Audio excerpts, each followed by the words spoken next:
Čia yra Saulė, mano dukra, aš esu jos mama Birutė, o čia mano mama Birutė. Ir mes esame šeima. Kęstutis yra mano vyras, ne pagal statusą, o vyras, kurį aš myliu. Linga yra mano moteris, kurią aš myliu. Mes esame nesusituokę, bet aš visą laiką vadinu vyras. Tai nėra vienintelis šeimos modelis, susituokę žmonės. Aš esu Pijus, man 20. Aš esu Mangirdas, mes esam pora, mes laikome vienas kitą šeimą.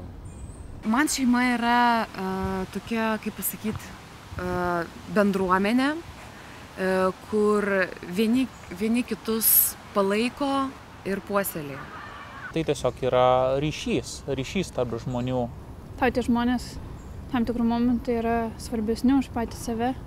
Būtų labai liūdna, jeigu mūsų šeimos nieks nelaikytų kaip šeima. Iš tikrųjų jaučiamės šiek tiek diskriminuojami, kai kažkas pavadina mus ne šeima. Įsivaizduoju, kad mes esam su tavim 7 maždaug metai kartu, bet visas tas laikas, kaip mes susipažinome, kai mes išgyvenome įvairius išbandymus, visą tai nesiskaito. Skaitosi tik tai, jeigu mums gimė vaikas arba jeigu mes būtume nuėję padėti parašus. Turėtų, aš galvoju, kad būti apibrėžiami ne terminai, o ta prasme, kad kaip, tarkim, žmonės suvokiantys save kaip šeimą galėtų naudotis priemonėmis, o ne pritempti prie savęs kažkokius terminus. Ir kad kiekvienoje poroje, kad ir kokia tai būtų pora, jeigu yra meilė, jeigu jie nori kurti šeimą, tai ir turėtų būti.